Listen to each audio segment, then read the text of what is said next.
So now let's ask the question, how can we use the filtering mechanisms that we have looked at so far to find interesting features in an image? So here, for an example, the two images, you may recall them from the instance of the panorama building experiment or exercise we did earlier. And we want to be able to take these two images, this image here and that image. And actually for this case, for just sake of, let's say, building a panorama, we want to be able to find features that are similar in between those things. So then we can do things like alignment. So in this case, what I'm interested in is finding information that's similar in both of them.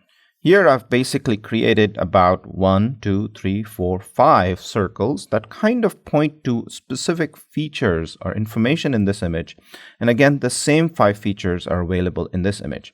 Again, if you remember, this was a pan camera motion from this to that.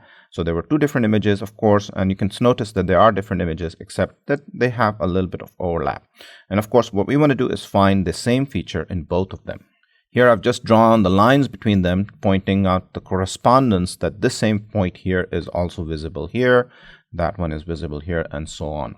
So to achieve this process of being able to then align these 2 images or find different things that are similar in them so then we can actually register them together, we need to extract some sorts of higher level features. So one of the biggest advantages of mapping or extracting these features from an image is it allows us to map these raw pixels into an intermediate representation, which basically means is that now we can basically take an image, extract those features, and not actually be looking at the image anymore, but just those features.